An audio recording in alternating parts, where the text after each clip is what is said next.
Vou falar sobre o Congresso dos Estados Unidos. E aí eu tenho que fazer uma recapitulação aqui com vocês, porque eu gosto muito de colocar as coisas em perspectiva histórica, né?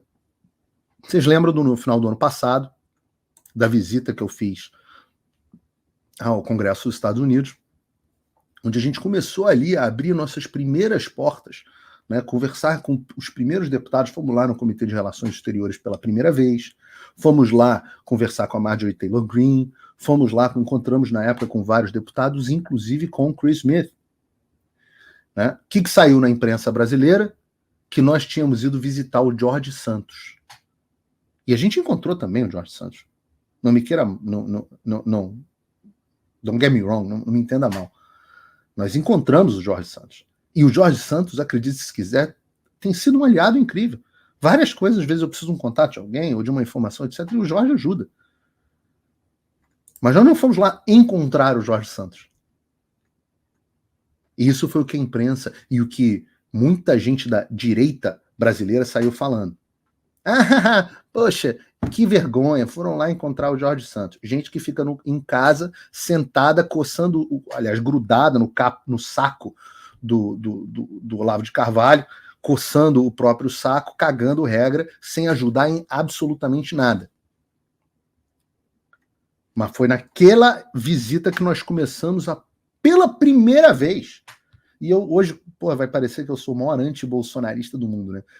Porque dá-lhe porrada no Bolsonaro, coitado. Mas a justiça é a justiça. Se isso tivesse sido feito, essa articulação tivesse sido feita no governo Bolsonaro, como a esquerda faz no governo Lula, a gente já não largava do zero. A gente está tendo que construir relação de embaixada. A embaixada brasileira permitia que a esquerda fizesse visita ao Departamento de Estado sem ninguém na direita saber. Oi, eu vou ter que parar o vídeo só para te atualizar. A perseguição implacável continua. Desde dezembro de 2022 eu continuo sem passaporte, com as contas bancárias bloqueadas, redes sociais banidas no Brasil e muito mais. Agora estão vindo atrás de mim até porque eu contei para vocês os bastidores do que acontecia com os militares. E a novidade é que o Locals, onde muitos me apoiavam, fechou o acesso aos brasileiros por conta do STF. Então criei uma nova forma de você me apoiar diretamente. Você pode ser agora meu apoiador com uma pequena quantia por mês e ter acesso a vários conteúdos exclusivos, ou você pode agora também ser o meu patrono e passar a integrar comigo o meu grupo de elite, um grupo fechado de WhatsApp só para os patronos, além de fazer reuniões de Zoom mensais comigo para a gente discutir a situação do Brasil e do mundo. Se você quer que eu continue fazendo o meu trabalho, me apoia, use o link na descrição e eu garanto que eu vou continuar fazendo a minha parte. Muito obrigado. Bolsonaro não ligava para os Estados Unidos, nunca ligou. Existe uma articulação internacional fascista. A gente vai falar daqui a pouco. Meu filho, não existe articulação internacional nenhuma. Existe uma tentativa louca de tentar explicar para as pessoas o que está acontecendo no Brasil e pedir socorro, que não é intervenção. É só para que se dê notícia ao que está acontecendo. E graças a Deus esse papel vem sendo cumprido. A gente teve a audiência marcada, lembra da audiência de março, no comitê, na Comissão de Direitos Humanos, que a esquerda, graças à articulação do Washington Brasil Office, a agência de lobby da esquerda, paga com dinheiro de financiamento de ONG aqui nos Estados Unidos, graças ao lobby deles, a ação do McGovern, o deputado amigo do Foro de São Paulo, pró-Cuba, pró-FARC, pró-Foro de São Paulo, que conseguiu cancelar nossa audiência, a gente vai, faz coletiva de imprensa, o Chris Smith bate no peito e diz, agora esse é um problema meu, para mim é uma questão de honra.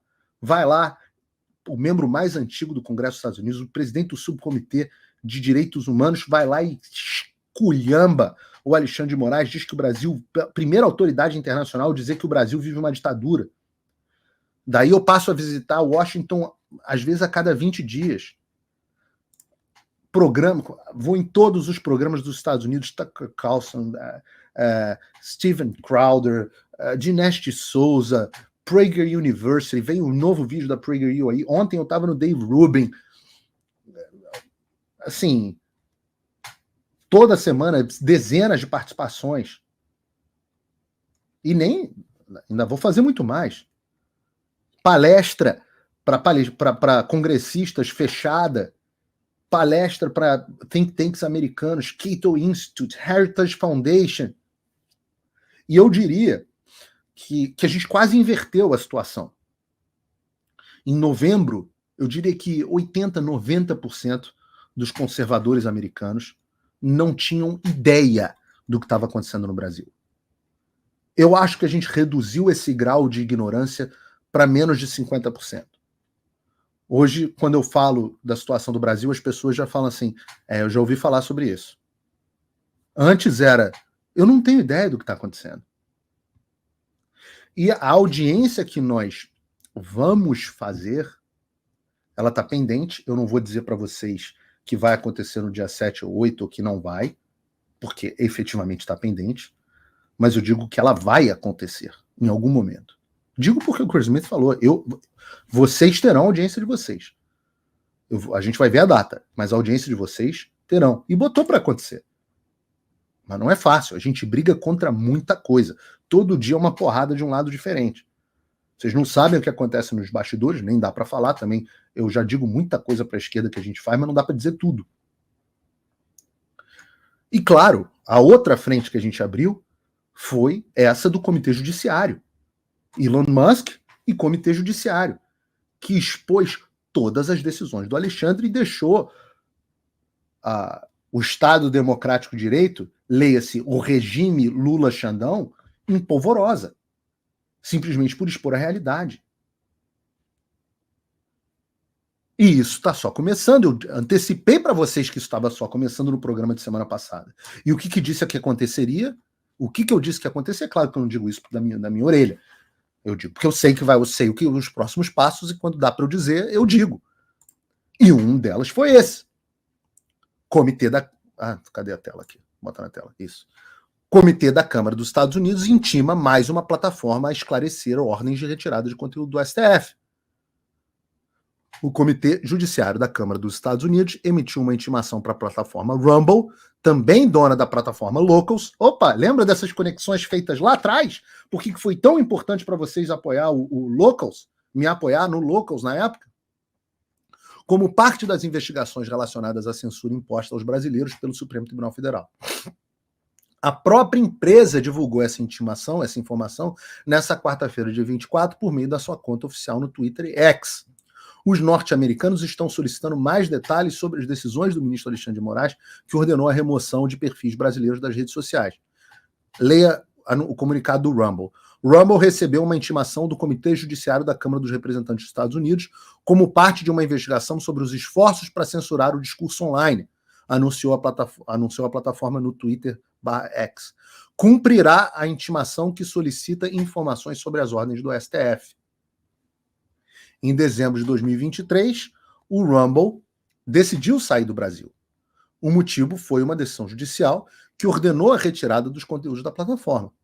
O CEO da empresa, o Chris Pavlovski, anunciou à época que os usuários brasileiros não podiam mais acessar o Rumble. Você ainda consegue acessar pelo aplicativo, mas não pelo site. Fica a dica aí para quem quiser. Inclusive, estamos transmitindo neste momento no Rumble. O executivo reforçou o compromisso da plataforma em manter uma internet livre e aberta. Não serei intimidado pelas exigências de governos estrangeiros para censurar os criadores do Rumble, escreveu Chris Pavlovski. E o Danilo Leite está perguntando por que ninguém mais fala do Getter. E normalmente eu não respondo o chat, mas o Getter também recebeu uma série de ordens, mas o Getter quebrou, o Getter faliu. O Getter deixou de existir. É por isso que ninguém mais fala do Getter. Problemas societários. Uma pena, porque era uma ótima rede.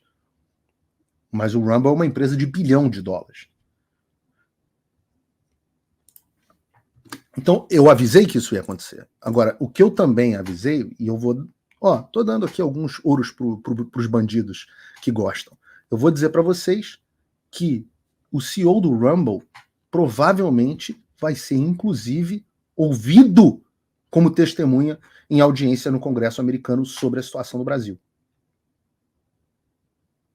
Será? Anotem. E talvez seja ouvido em audiência no Brasil sobre a situação do Brasil. Não dá, o Bessias, o Alexandre, o Barroso, vocês não vão conseguir censurar o que está acontecendo mais. A gente está, sim, usando a primeira emenda da Constituição americana para trazer luz aos fatos. E eu sei que vocês habitam as trevas, mas a luz virá aos fatos. E eu antecipo. Mais uma horda de decisões do Alexandre, essas para o Rumble e Locals, vão se tornar públicas. Acabou o segredinho, Alexandre. Acabou. Agora eu digo, acabou, porra! E acabou mesmo. E acabou mesmo.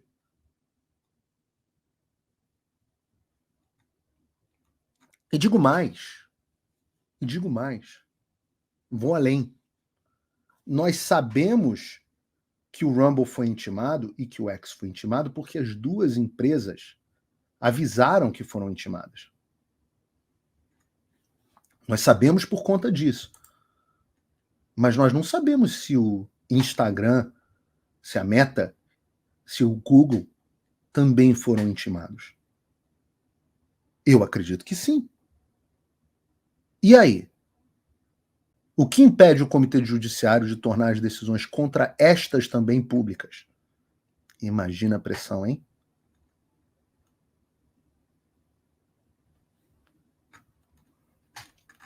E qual é o problema dessas intimações? Algumas pessoas podem me perguntar do ponto de vista da legislação americana. Eu digo a vocês qual é o problema.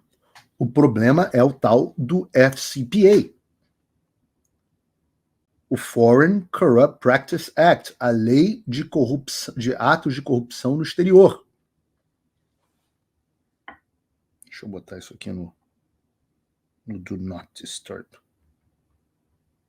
Já está no Do Not Disturb.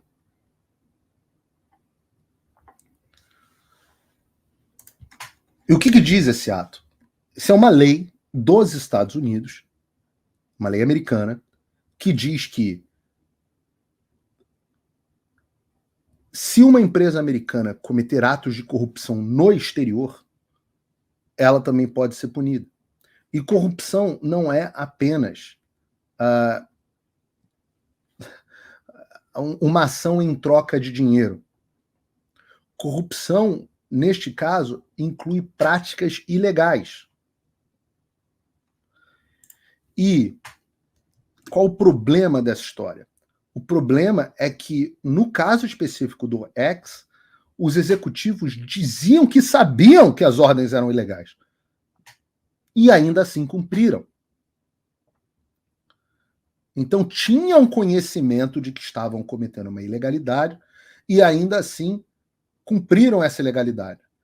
O X com disputa, mas o Google e a Meta sem disputa alguma. E isso por si seria um caso de corrupção. Para favorecer a quem? Ora, talvez ao próprio Lula. Porque diz o Elon Musk que as eleições do Brasil foram influenciadas pela ação do TSE. Isso é o Elon Musk está dizendo, não é o Paulo Figueiredo.